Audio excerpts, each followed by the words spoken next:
Buenas noches, ¿cómo están?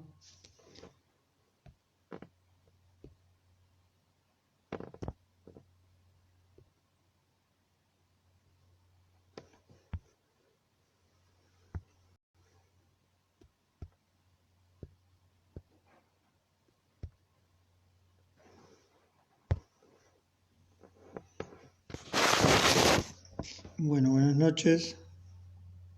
Esperando que entre Vicente y comenzamos.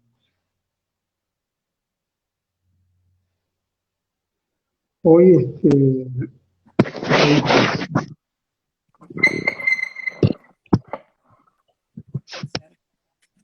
¿qué tal, Vicente?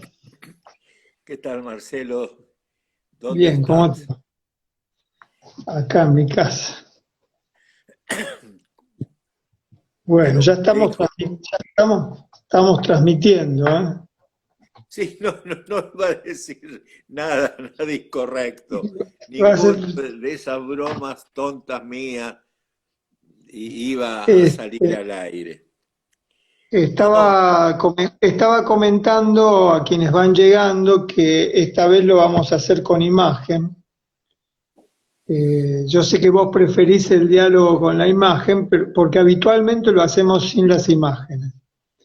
recién Eh, me entero. Yo creí que había siempre imagen. no, no, como el Instagram es el lugar así de la desmesura de la imagen y la imagen, lo hacemos como si fuera un programa de radio solo con las voces. Pero la vez pasada con vos lo hicimos con imagen. ¿Y cuál es A la tu diferencia con hoy? Ninguna. Igual, sí, sí, sí. La vez Bueno, pasada vos me pediste que lo hiciéramos con imagen, por eso. Bueno, pero dejemos ese tema este, no es un para tema otro. menor. No, no. No, Bueno, que me hace recordar en una oportunidad me invitaron a dar una charla, una pequeña conferencia en la Sociedad Argentina de Ciegos. Creo que ese es el título de esa institución muy antigua que está en el barrio de Once. Y cuando me puse a hablar y habría, no sé, estaba lleno el salón, habría alrededor de, no sé, 100 personas, eh, me presentan y cuando tengo que hablar no puedo decir nada, porque era tan potente hablar sin que nadie te viera, que quedé mudo, también paralizado, es decir, como algo tan profundo y extraño que han pasado los años y, y no lo olvido ni lo quiero olvidar. Fue una sensación única. Y de pronto la persona que estaba a mi lado, el directivo de la institución, muy amablemente, pero también preocupado, me dice, bueno, Vicente, lo estamos escuchando. Y entonces sentí que ya estaba obligado a hablar y no sé cómo es cuando uno se está ahogando y aunque no sepa nadar, intenta hacer algo antes que llegue la agonía, la desesperación, pero lo mío fue más simple y tal vez más inolvidable, ya que ahora lo recuerdo y sin terminar de entender la asociación. Cerré los ojos, me quedé yo también ciego ante el mundo. Y hasta que durante 1 hora y 10, 1 hora y cuarto que duró mi charla, me mantuve con los ojos cerrados. Y entonces sentí que ahí me estaba comunicando y que hasta que no terminara de hablar, era no solo innecesario, sino nefasto si abría los ojos. Tenía que elegir entre ser ciego y hablar o tener mirada y quedar mudo. No sé si elegí bien, porque siempre tengo la sospecha de que lo que digo sirve para muy poco. Pero lo que sí es que como sentí que había hecho el bien, no el bien ni para mí, ni el bien para los que me escuchaban, no, que había hecho el bien.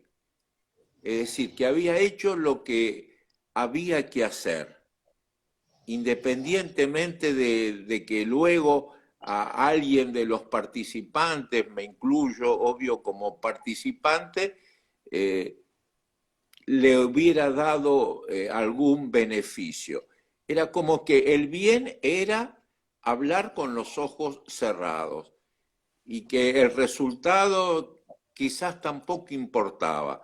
Lo que importaba era hacerse cargo de ese acto, de esa actuación, si se quiere decir. Y ahora me recordás que la otra vez estábamos con nuestras imágenes. Sí, y sí. yo creí que no, no dudo que me lo has dicho, que me lo dijiste, pero tampoco duden que yo no lo sabía, aunque me lo hayan dicho y aunque lo haya escuchado. Y me pongo ahora en una situación de extrema indefensión, porque ahora sí que tomo conciencia de que hay otra gente que nos mira y nos escucha, y yo ya hice público tal vez el único instrumento que me quedaba para poder hablar serenamente en tiempos que no son serenos, el refugiarme en la palabra por fuera de la mirada del otro, sea el otro uno o multitud, que en definitiva es lo mismo. Así que bueno, si ves que en Sí, algún momento cierro es un, los ojos, es que me arrepiento de lo que dije antes, pero no es una falta de cuidado, ni de amor, ni de respeto por los que me escuchan. Simplemente que de golpe puede ser una necesidad. sí, Así que el asunto de la mirada está muy bien descrito en esa experiencia que contás de una conferencia ante un auditorio. Ahí la palabra auditorio es la que cabe, ¿no? Por una audiencia. Una audiencia de personas que no ven, de personas ciegas. Es un gran tema, es un tema del psicoanálisis, el tema de la mirada, el tema de lo que se llama la pulsión escópica, y también es el tema del diván, ¿no? La distinción entre la visión y la mirada, son grandes temas del psicoanálisis. Y también es el tema de la pedagogía y del aula, ¿no? Ver y ser visto. De hecho, en el aula 14, donde habitualmente esta clase se daban las clases, esta es la conversación después de esa clase que hoy no se da porque no estamos en el aula. Hay columnas y hay hay estudiantes que no se ven. Recuerdo también que una vez propuse una experiencia, llamemos experiencia a ese tipo de propuestas que hacemos en el aula, de que quienes estaban sentados de frente a lo que sería la clase, la pizarra, donde estaba situado quien oficiaba la clase, quienes estaban de frente se giraran sus sillas y dieran la espalda y escucharan toda la clase de espaldas. Y era una experiencia también de soledad, ¿no? De quien hablaba, ver las espaldas de quienes oían. Y también una astucia, una treta, un intento de pensar si se habla distinto en un estado de no exposición. Eso son todas grandes preguntas, ¿no? De la conversación y de la pedagogía. Y de estos tiempos, ¿no? Que hablamos en soledad, en un lugar calculando quienes están escuchando. No sé, en este momento 67 personas conectadas, es el momento del gran cálculo, ¿no? Bueno, terminada esta introducción, nuestro tema de hoy es escrituras sagradas y profanas. No, nuestro tema de hoy es escrituras profanas. Ahí está. Hablar de profano nos obliga a hablar de lo sagrado. No hemos dejado de ser niños inocentes que escuchamos un ruido y pensamos en el silencio. Nos hablan de la vida y nos refugiamos en la muerte. Es decir, el viejo Yin Yang, creo que se decía así. Sí, el equívoco entre sagrado y profano me viene de que estuve pensando hace un rato, preparando la conversación, en el libro El erotismo de Bataille, hay una cita que siempre me conmovió y me provoca siempre, incluso ahora que la vuelvo a pensar, una gran curiosidad. Porque no está del todo aclarado, aunque todo el libro es para aclarar esa frase, esa idea. Está casi al principio del trabajo. Ya dije, el libro es el erotismo, y la idea que tiene Bataille ahí es que lo sagrado es una transgresión de lo profano. Lo sagrado como transgresión de lo profano. Invierte la fórmula. Y siempre me pareció inquietante esa idea, ¿no? Es decir, ¿cómo puede ser que lo sagrado sea una transgresión de lo profano? Y bueno, tal vez pensando en eso, trastabillé, porque bueno, nuestra conversación sobre qué era. Y bueno, era sobre escrituras profanas. No nos pusimos de acuerdo antes de la conversación sobre a qué vamos a llamar profano. Pero inmediatamente cuando vos me propusiste ese título, yo pensé que toda tu escritura, toda tu obra puede pensarse como una obra profana. Sobre todo porque se trata de una sensibilidad que siempre estuvo en disidencia con lo sagrado como lugar de lo hegemónico. Lo sagrado como en el lugar de lo establecido, del canon oficial. Siempre la tuya fue una escritura y una obra en disidencia, y muchas veces una obra que estaba en estado de fuga por el deseo de escribir en fuga y de fuga por el deseo de salvar la vida o de cuidar la vida o mantenerte vivo. Vale decir que la idea, yo pensé inmediatamente que estoy ante un poeta, un dramaturgo, un ensayista, un actor que trabaja la profanación, ¿no? Profanación, ese es el título de un libro de hace unos años de Giorgio Agamben, donde él ahí plantea un poco como el lugar del pensamiento es el lugar de la profanación, porque el pensamiento siempre trabaja descomprimiendo o poniendo en cuestión lo que ha sido consagrado porque si no, no se puede pensar, si no, se repite lo consagrado. Bueno, este sería como mi introducción a lo que vamos a conversar hoy, pero también quiero decir que la idea es conversar sobre el último libro, sobre tu último libro, que se llama Peste y Memoria, y que es un libro que todavía no se presentó, que está en trámite de ser presentado, que es yo siempre lo pensé como un diario del 2020, un diario de la peste, y un diario donde en ese calendario del 2020, en el calendario de la peste, interviene la memoria. La memoria de incluso de cada mes. Se podría decir no sé, que sos un autor de la memoria.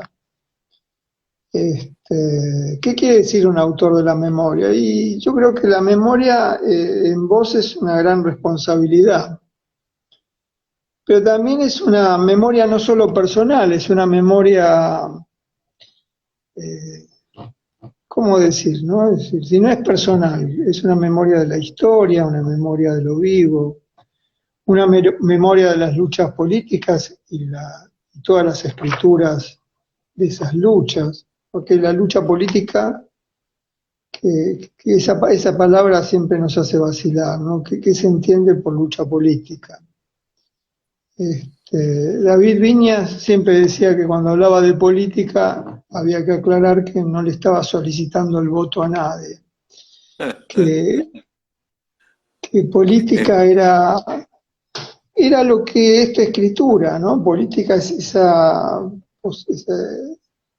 antena parabólica de captación del dolor, captación de la laceración, ¿no? De la crueldad, y modular una voz que, si bien no le imprima fuerza, porque esa es una palabra que estamos discutiendo, ¿no? Sí, es una voz fervorosa, ¿no? El fervor, ¿no? Más que la fuerza, como un entusiasmo crítico, un entusiasmo vital,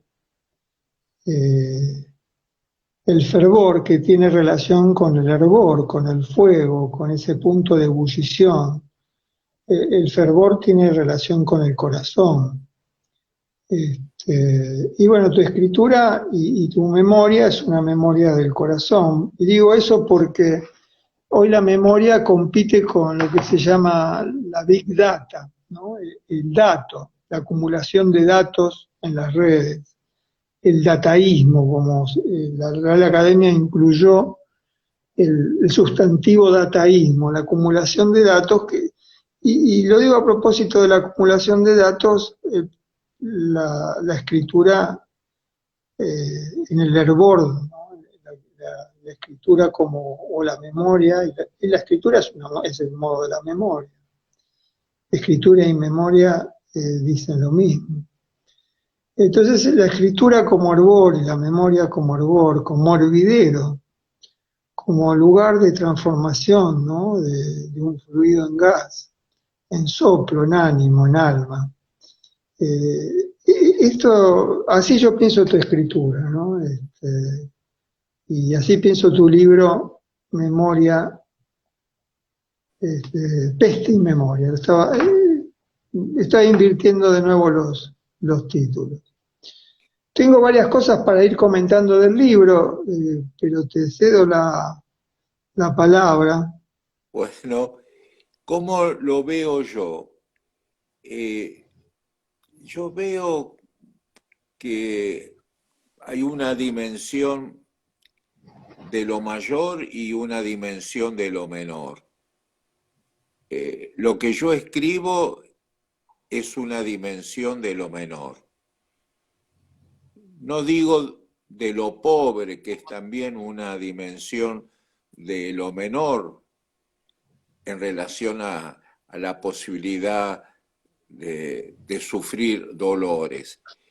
No, creo que mi escritura es una escritura menor y por eso, como sabía que tu generosidad iba a culminar hoy en que habláramos de lo que había escrito, estuve pensando y honestamente yo siento que es un libro menor y que la mejor manera de decir que es un libro menor, resguardándonos del deseo de que alguien nos interrumpa y diga, no, pero ¿por qué decís eso? O no seas tan pretencioso que te volvés en apariencia humilde, todas esas cosas que ya sabemos y que en lengua simple llamamos de la, eh, de la excusa de la humildad en busca de el gesto amoroso, comprensivo y a veces mentiroso de los demás.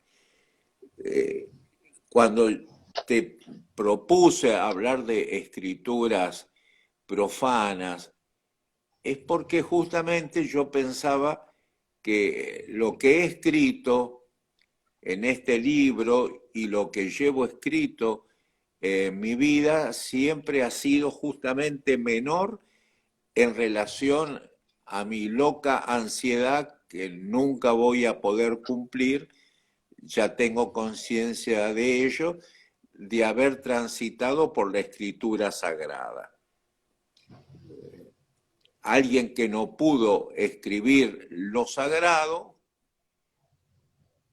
bueno, se autolimita por incapacidad espiritual, técnica, por falta de coraje, a ser un escritor menor, un escritor profano. Todo eso Vicente, fue... ¿qué hubiera sido escribir lo sagrado cuando vos decís no pude? No sé si lo dijiste así, ¿no pude escribir lo sagrado? Sí, porque cuando uno se lanza a la escritura, y más todavía si se anima a transitar por la poesía, por el teatro, por la reflexión, como me he animado, es porque no es novedoso lo que estoy diciendo, debe tener como la seguridad de estar convirtiéndose en un Dios. Nadie que no sea un Dios se atreve a escribir en una dimensión trascendente. Y en la medida que uno va escribiendo y ve que con su obra no se convirtió, no muestra que es un Dios, se aferra a los tiempos, a las esferas, a las dimensiones menores. Una de esas dimensiones de lo menor es la memoria, porque te aferras a lo que ya existió o a lo que nunca existió pero se da por existido. Y yo creo que lo sagrado se liga inexorablemente a lo que no es, a lo que no existe. Y creo que me he refugiado en la memoria a partir de haber tomado conciencia de que no soy un Dios, de que no puedo hacer nada que no haya sido hecho, y que si bien Pero llevar la memoria es... si te entiendo bien, escribir es un arrebato del deseo de volverse de Dios. Como, si te entiendo bien, la escritura puede haber sido o está siendo en quienes escribimos o deseamos escribir un anhelo divino. Eh, Habría que pensarlo eso, ¿no? Es decir, ¿qué pretende la escritura? ¿Por qué escribir? convertirse en un dios. Y como no lo logra, lo que hace es producir escritura profana. El tema que me empieza a dar vueltas en la cabeza es la diferencia entre una escritura profana, que sería la escritura menor frente a una escritura sagrada, con la escritura como profanación, que es otra dimensión. Y tengo como a la vez una doble mirada sobre este acto de profanación de la escritura. Un caso bien concreto. Cuando en las paredes de Buenos Aires se escribía y aún se escribe "Viva el cáncer", para los más jóvenes, pública referencia al cáncer que sufría Eva Perón, ahí había un acto de escritura como profanación, una escritura del mal, que no necesita del bien para ser. Y ahí estaba, era como desde el mal una escritura de profanación que se convertía como en escritura sagrada, porque no daba cuenta de sus actos. Estaba ahí, existía per se, ahí estaba, al margen de todo.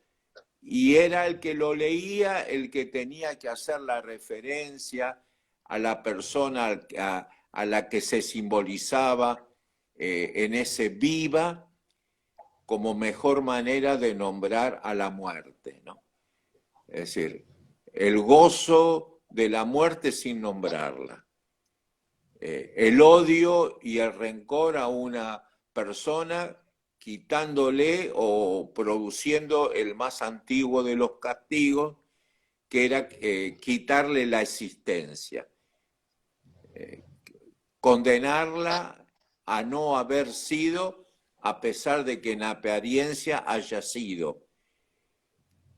Eso mismo lo volví a sentir ayer, si no me equivoco, fue ayer, cuando en la Plaza de Mayo se llevaron piedras como, diríamos, como imitación, como apología, como reverencia a un acto sagrado de la cultura judía, que es llevar piedras a los muertos como una forma de asegurarles la perdurabilidad en la memoria.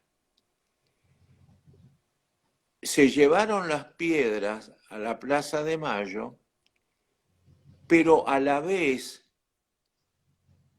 se escribieron en el piso de la plaza leyendas potentísimamente de muerte, de ofensa, de profanación a los pañuelos pintados en esas paredes, en ese piso, en ese suelo. Donde había un pañuelo blanco, ahora en lengua simple hay unas gigantescas puteadas, potentísimas, arrogantes. Y ahí otra vez la duda, por dónde pasa lo sagrado, por dónde pasa lo profano, por dónde pasa la profanación.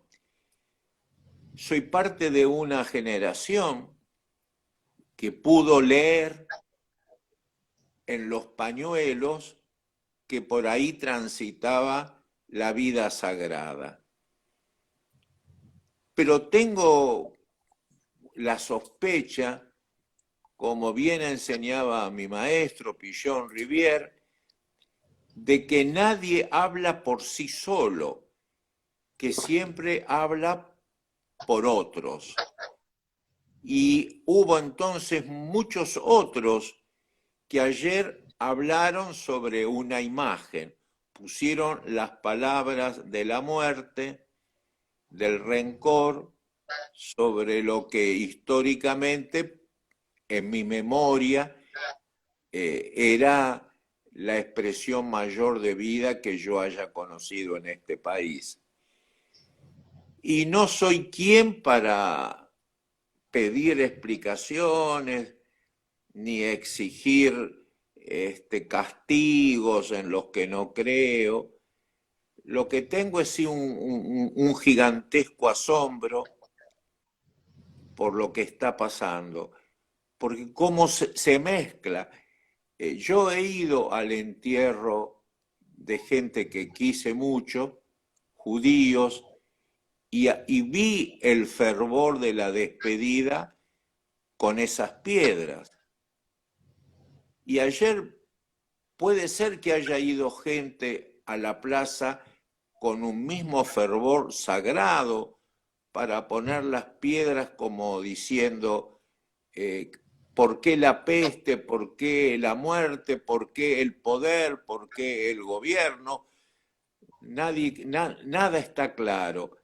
Lo que sí está claro, junto con eso, que era hasta una prolongación sagrada de lo sagrado, de una cultura, de una manera de despedir sagradamente a los muertos, se convertía en un hecho de profanación, pero que también era de una dimensión gigantesca de lo sagrado, en tanto no da explicación a nadie, no se lo puede ni perseguir, ni castigar, ni rogar, ni pedir explicaciones, nada. Existe como sí. Y el mal que existe como sí es algo que se vuelve sagrado. No sé estaba si me viendo, explico bien.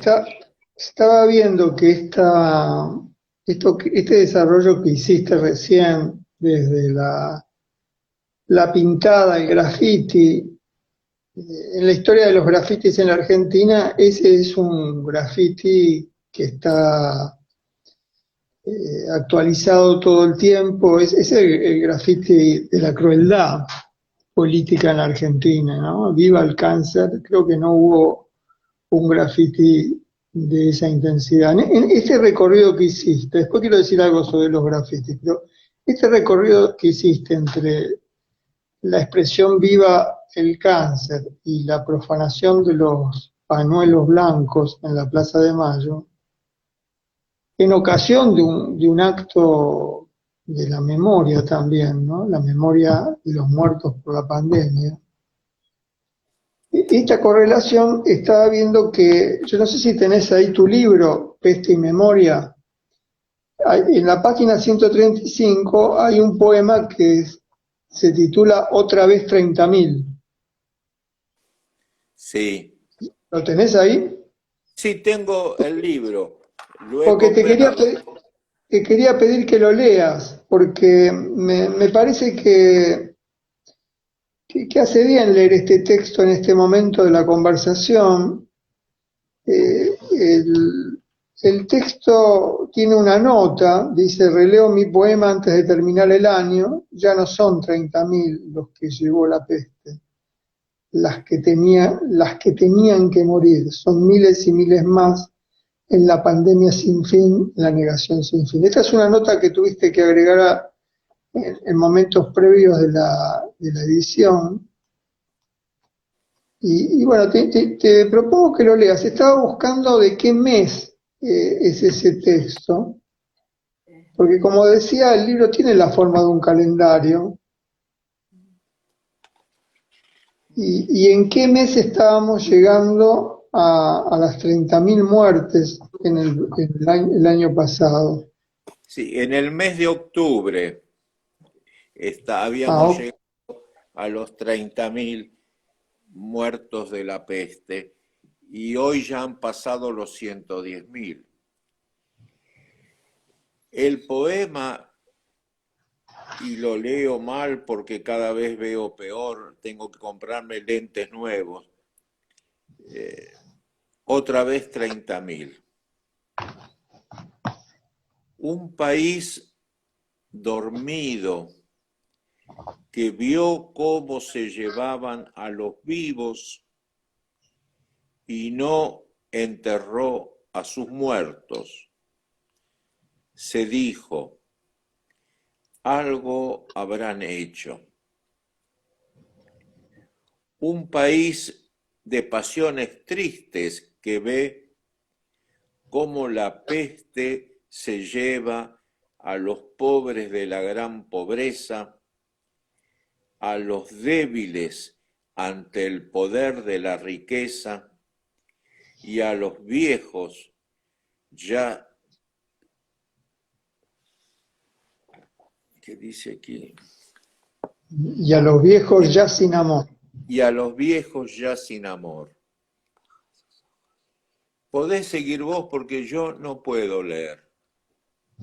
Un país de pasiones tristes que ve como la peste se lleva a los pobres de la gran pobreza, a los débiles ante el poder de la riqueza, y a los viejos ya sin amor. Y baja sus ojos, clausura su boca, vuelve ceniza su corazón. Se dijo, que mueran los que tienen que morir. ¿Para qué maldecir al cielo si el infierno está en la tierra? Bueno, ahí está lo sagrado y lo profano, ¿no? Esa necesidad de luz que solo la obtenemos en la sombra. En el paso del tiempo, y me ayuda mucho leerte y haber leído también tu libro, tu incursión sobre la peste,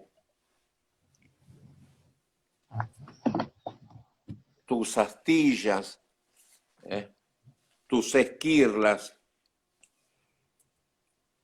que tiene un maravilloso trabajo, un óleo que lo he visto de Silvana, tu compañera.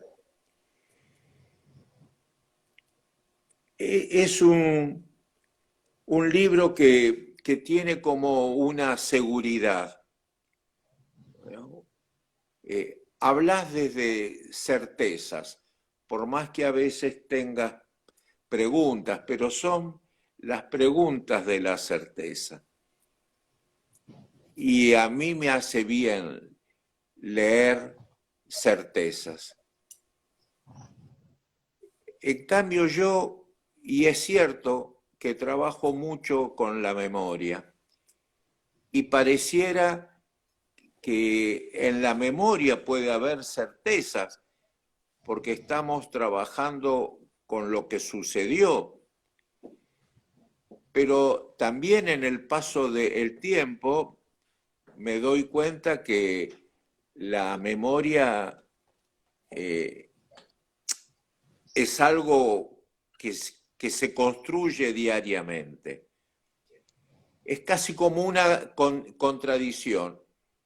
Escribo en un tono menor porque no puedo escribir de lo que no sucedió. Pero después tengo un tono menor que es todavía más menor porque lo que trato de ver en la memoria es algo que a la vez no puedo ver. Es decir, la angustia que me provoca el presente hace que lo que veo como memoria es cada vez algo como más incierto, por más que incluso en esa memoria sea como memoria cercana algo que me incluye, algo que he visto, algo de lo que soy parte. Lo cual me hace cada vez dudar más y vuelve sobre lo que habías hablado de Bataille y el erotismo. ¿Dónde está el techo y dónde está el piso? ¿Dónde está lo divino y dónde está lo terrestre? Y finalmente, y obvio que no digo nada novedoso, que finalmente tampoco existe la memoria, porque lo que sucedió sigue sucediendo. Y si sigue sucediendo, es presente y no memoria. Y aquí me atrevo como a decir algo más. Por más que yo haya llamado a mi libro Peste y Memoria, tuve una debilidad en poner el nombre, porque mi deseo es escribir como pedía, entre otros, y con potencia, mi entrañable amigo, el filósofo León Rosisner, que recuerdo que cuando yo dirigía la revista era en Fin de Siglo, le pedí un trabajo sobre, sobre ética y política en nuestros días, en los días de hace 15 años atrás, y él escribió un trabajo que no olvido, potentísimo, vigente, y mirá las casualidades, ligado al día de hoy, porque a partir de su reflexión ética sobre el comportamiento de las madres de Plaza de Mayo, él como potenciaba el término, el concepto de rememoración.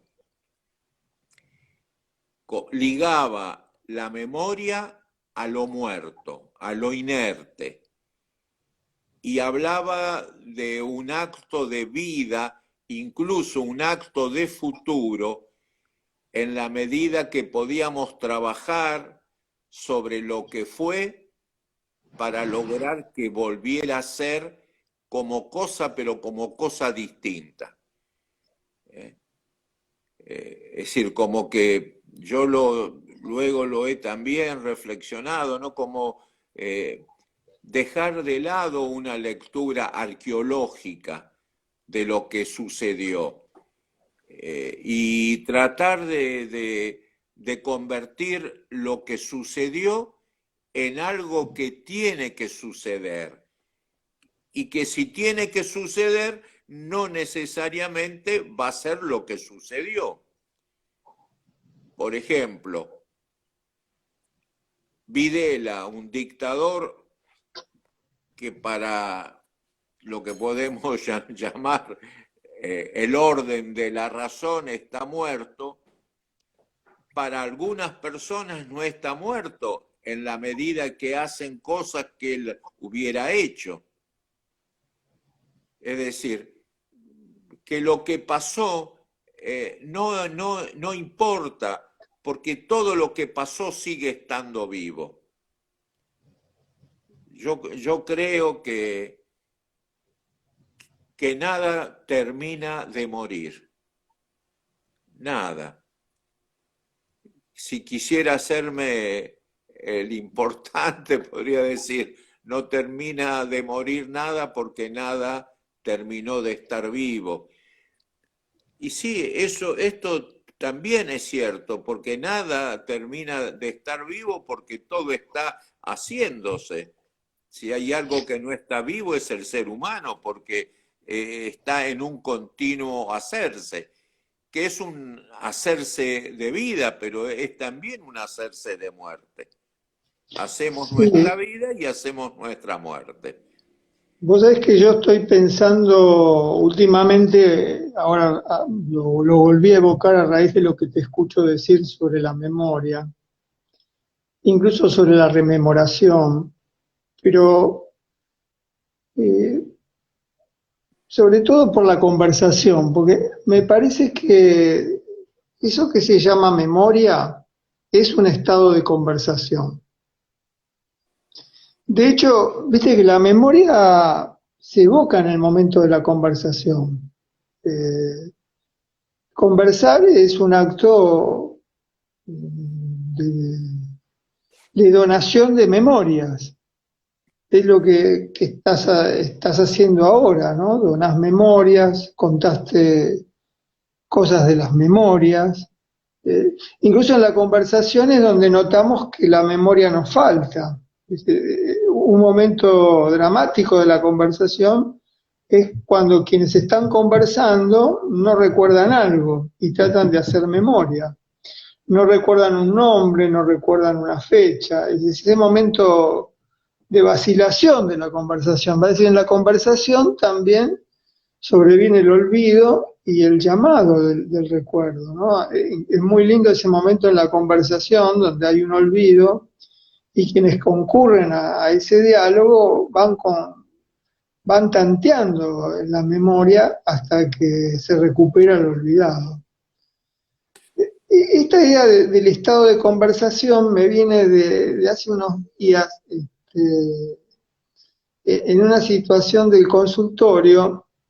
Advertí que eso que se llamaba realidad era participar en un estado de conversación.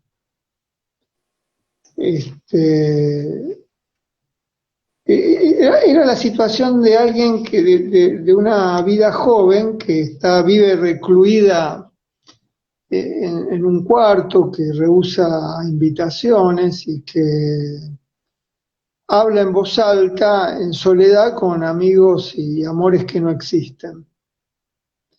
Y de pronto me entero que al mismo tiempo es protegido de algunas circunstancias que quienes lo cuidan, quienes lo quieren, quienes lo ahijan, perciben como que le pueden hacer daño. Por ejemplo, muere alguien querido y le dicen que murió, pero no le cuentan que se suicidó. Y así con muchas cosas de la vida. Y ahí me di cuenta que, y entonces el diagnóstico, qué palabra terrible, es que vive en la fantasía y no vive en la realidad. Es decir, ya carga con este diagnóstico, ¿no? Alguien que vive en la fantasía y no vive en la realidad. Y ahí me di cuenta que vivir en eso que se llama la realidad es vivir participar de una conversación. Eso que se llama realidad es participar de la conversación de la muerte, del dolor, del amor, de la amistad, del cuerpo, de la sexualidad. Si no participas de esas conversaciones, no habitas la vida. Va a decir que eso que se llama realidad es participar de una conversación. Y lo que se llama memoria también. Participar de una conversación. Ahora, ¿cómo se está en una conversación? No es fácil estar en una conversación. Estar en una conversación escuchante, estar en una conversación llamando al recuerdo, estar en una conversación que no sea una exposición, una exhibición, un alegato, una conferencia. ¿Qué es eso de estar en una conversación, ¿no? Muy pocas veces sabemos estar en una conversación. ¿Y por qué digo que pocas veces sabemos estar en una conversación? Porque estar en una conversación supone, por lo menos, la confianza y la demora en la palabra. No siempre confiamos y tenemos, es decir, en una conversación también hay prisas, premuras, el concluir, el horario. Esta conversación también tiene un horario, tiene una franja. Es decir, eso le pone por momentos, le inyecta una prisa, una premura, una aceleración. La demora requiere saborear la palabra y en el saborear la palabra es como frotarla para que advengan y sobrevengan los recuerdos. ¿Qué son los recuerdos? Son esas invitaciones que hacemos a la conversación. En ese sentido, una conversación se puebla con una memoria, se vuelve multitudinaria, se vuelve extensiva, se vuelve interminable. El recuerdo es eso, es lo que es lo que el invitado, ¿no?, a la conversación. En ese sentido, yo podría decir ahora que es tu libro, y mira qué olvido tuve en la presentación de este libro, no lo mencioné a Luis Felipe Noé. Porque este libro es una conversación entre Vicente Sintolema y Luis Felipe Noé. Una conversación entre la pintura de Noé y la poética de Vicente. Y este libro también es una conversación con los días de la peste. Si hoy tuviera que presentar este libro, diría eso. Es una conversación con y en los días de la peste.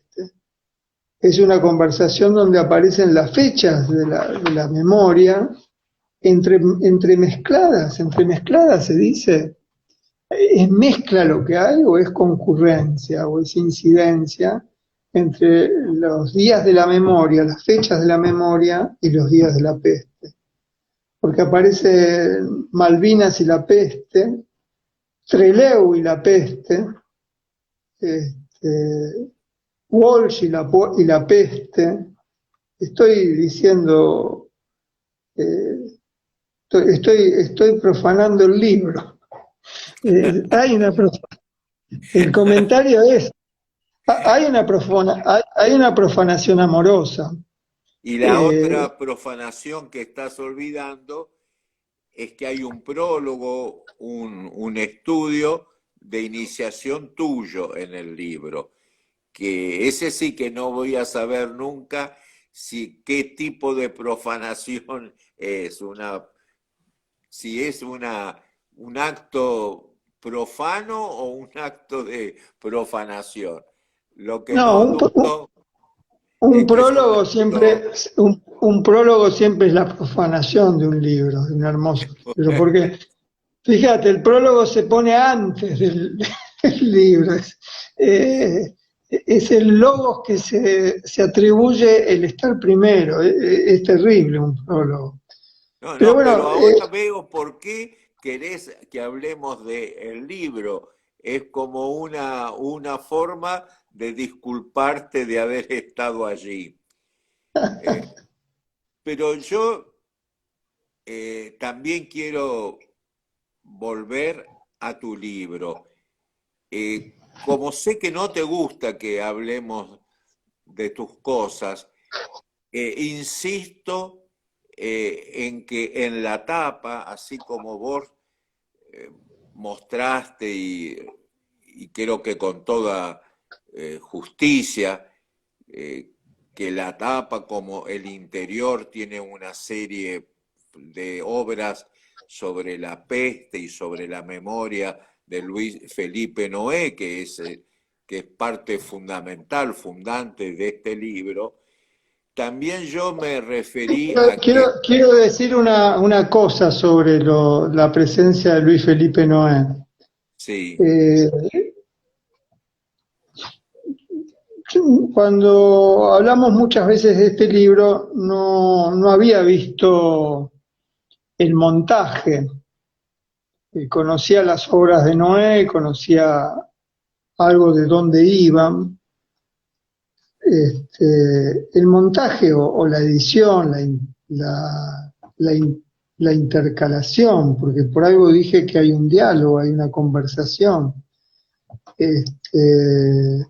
Son imágenes conmovedoras que están puestas en un lugar, como decía, de diálogo con el libro, ¿no? Esa relación entre imagen y escritura que está en tu dramaturgia también, ¿no? Porque tu dramaturgia es la puesta en escena también de la palabra, ¿no? La palabra, vos para esa dramaturgia inventaste un nombre, hablas de un procedimiento de trabajo entre la palabra y la imagen. Entonces no quería dejar, no estamos pudiendo mostrar acá las imágenes de Noé, pero también yo sé de la entrañable amistad que ustedes tienen y del acto amoroso que significó acoplar en tus textos estas imágenes. Además de que la edición, ¿qué decir de esta edición? Que es preciosa, ¿no? Porque no alude a la idea de precio. Que, que es bella, es decir, tal vez es una de las grandes palabras de tu trabajo poético y ensayístico, ¿no? La idea de la belleza. ¿Cómo se construye una obra bella? Pero no se construye solamente por las hermosas y conmovedoras imágenes de Noé y tus poemas, sino una imagen bella se construye, si se construye, yo creo que por el acto de la amistad. Aunque parezca forzado, ¿no? La belleza es un acto de amistad. Si algo vamos a llamar belleza, es a la amistad. Es tan difícil decir qué es la belleza, pero ese es un tema que te dejo porque no por maldad ni malicia, ¿no? Te dejo el tema de la belleza. Claro, justo la belleza a mí. Arreglate con ese tema, ¿no? Bueno, pero he escrito mucho, sí, sobre la belleza. Tengo 2 libros que aún no se han publicado, que son justamente uno, los cuadernos de la belleza, y otros son las reflexiones sobre la belleza, sobre la filosofía de la belleza en un tiempo de pobreza. Y el otro es justamente Cuadernos de la Belleza, donde dialogo con la belleza en distintos momentos. Cuando durante mi exilio en Holanda, dialogo con la belleza en un viaje que hice por Grecia y dialogo por la belleza viajando en un tren de Ámsterdam a París. Después dialogo con la belleza en mi casa en Buenos Aires y dialogo con la belleza frente a una costa de mar. Es decir, como ven, como vos decís, la belleza sigue siendo la gran búsqueda de mi vida. Pero no quería, antes que se me vaya de la... ¿A qué llamas belleza, Vicente? Es decir, Y ahora porque entro en belleza. toda tu obra se puede pensar como una indagación de la belleza. Sí, pero antes de eso, porque Una me voy a olvidar. belleza profana, si querés, en un sentido.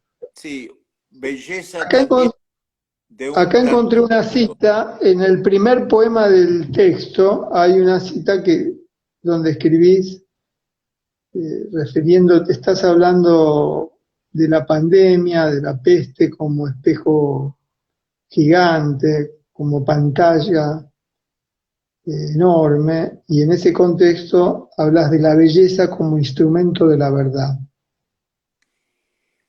Bueno, tampoco soy novedoso. Algo de eso ya lo dijo, y bien dicho, mucho mejor que yo, Platón, con quien comparto el pensamiento y también el, la pasión por Racing. O cada vez que tocamos Platón, yo estoy como obligado y con alegría a decir que es el fundador de la academia, y que por eso ha dejado una marca tan grande en mi vida. Pero también me quedó como muy fuerte lo que decías de que soy un conversador, que en el libro es una conversación, que también viéndolo así, casi todos mis libros son conversaciones, porque tengo un libro que es un libro que a lo mejor los que están presentes puede ser que lo hayan leído, de conversaciones con Enrique Pillón Rivière sobre el arte y la locura. Tengo un libro anterior a este, me da casi como increíble recordar la fecha, publicado en 1964 o 65, que son conversaciones en el Hospital Borda, con ese gran poeta y pensador que fue Jacobo Fickman. Tengo otro libro de conversaciones donde converso con Fernando Ulloa, converso con León Rosisner, y que incluye otras conversaciones sobre el arte que tuve con Fickman y que tuve con Valle Planar. Es decir, buena parte de mi obra son conversaciones. Aún ya lo ven, porque luego los cuadernos de la belleza converso con la belleza. Y en mi libro de Razón Poética converso con la poesía. Y todo esto es casi como trágico, gracioso, burdo, porque yo de niño era tartamudo, es decir, que no podía conversar bien. Y ahora, de viejo, no converso bien tampoco porque soy lento y porque estoy como volviendo a ser tartamudo. Y como además no escucho bien y ni siquiera puedo leer con anteojos mis propios poemas, la verdad que me causa gracia el despojo en que me he convertido, un despojo que a la vez exalta la belleza. Bueno, tal vez tenga entonces mucho derecho a exaltarla, porque es lo que no tengo y lo que no soy. Entonces, puedo exaltar tranquilamente la belleza y tranquilamente e impunemente. Ahora escuchándote, haciendo esa recorrida por tus libros, la presencia de la conversación, podemos afirmarnos en eso, ¿no? Incluso para volver a preguntarnos de qué se trata una conversación, ¿no? Tal vez el gran tema del porvenir, si hay un porvenir conversacional o no. ¿Qué sería el porvenir de la conversación? Freud tiene un libro que se llama El porvenir de una ilusión, un hermoso libro sobre la civilización. Y hoy nos encontramos hablando del porvenir de una conversación, o mejor dicho, no de un estado conversacional. Y lo que vos empezaste contando, el graffiti de Viva el Cáncer, es la cancelación de una conversación. Es el agravio. El agravio, la injuria y el odio son el anuncio de que la conversación ha sido cancelada. Decirlo estremece, porque si se cancela la conversación comienza la guerra. Esa relación entre guerra y palabra está muy presente. La guerra en todas sus formas. Hay muchas formas de la guerra. Cada vez conocemos más formas de la guerra. Pero la guerra es una conversación terminada, cancelada. Ahora que digo la guerra y la conversación cancelada, el porvenir de un estado de conversación supone algo que la conversación no tolera, que es la relación jerárquica y de poder, regulando la palabra. Un estado de conversación es un estado donde se suspenden las relaciones de poder. ¿Se pueden suspender las relaciones de poder? ¿Qué tipo de suspensión es esa? no decimos anular las relaciones de poder. Podríamos también decir eso, anularlas, pero antes de pensar en anularlas, o aún pensando en anularlas, se pueden suspender las relaciones de poder para habitar una conversación, habitar y habilitar una conversación. Y entonces quiero decir algo más sobre la conversación y tus libros, o tu escritura como un estado conversacional. También hay en vos un promotor de revistas, y la revista es uno de los estados de conversación más preciosos que conocemos, ¿no?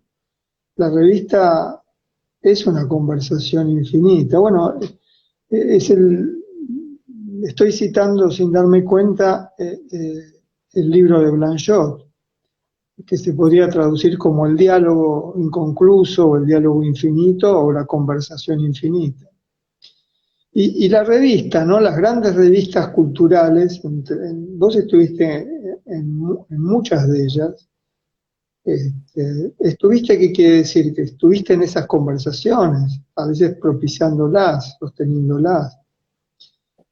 Estar en una conversación también es estar promoviendo una revista, ¿no? Y las revistas me parece que han sido también un momento conversacional, y siguen siendo un momento conversacional de lo común, una común conversación, ¿no? La conversación supone la apuesta a lo común, no la apuesta, porque la apuesta pareciera como un juego donde se ganaría algo, ¿no? Sino la puesta en circulación del don de la palabra. Este, no tenía previsto pensar tu obra como un estado de conversación, pero la idea me parece bastante acertada. Tu dramaturgia también es una puesta en escena de una conversación. Iba a decir tu última obra, pero no sé si es tu última obra, la de Eva. ¿Esa es la última obra? No La hay una última última. obra en Es la de que... Figma. No, la última es la de Figman, La que es última es la de Figma. claro, es la última de las que se han Bueno, visto, pero porque tengo fíjate, otras, he escrito pero 2 obras más. Vicente, fíjate que no la tenía presente. La obra sobre Figman es una conversación entre el poeta y Figman. Toda la obra es esa larga conversación. Sí, sí. Es una conversación entre nosotros dos que empezó en el año 63, hace exactamente 60 años, porque empezamos a conversar en el 63, 64, estamos en el 2021, o sea, no sé, 60 años que estamos conversando, porque bueno, yo no es...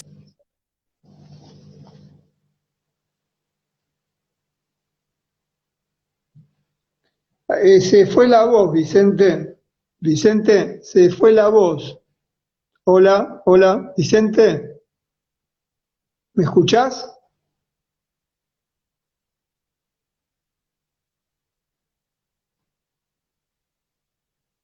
Vicente,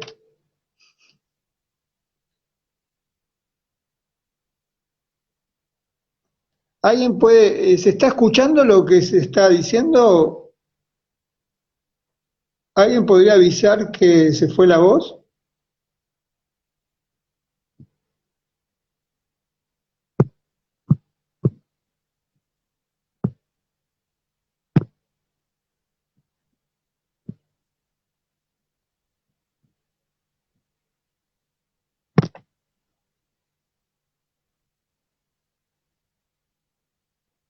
Vicente, no se te escucha.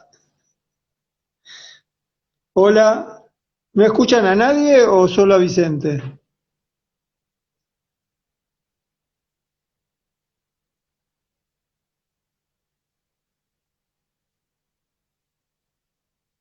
Vicente,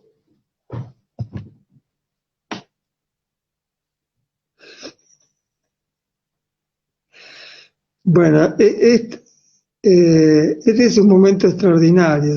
Eh, Estamos viendo a Vicente hablar sin escucharlo. No sé cómo avisarle.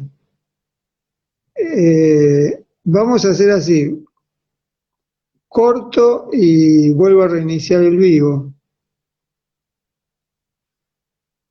Vicente, Vicente. Bueno, corto y reinicio el vivo.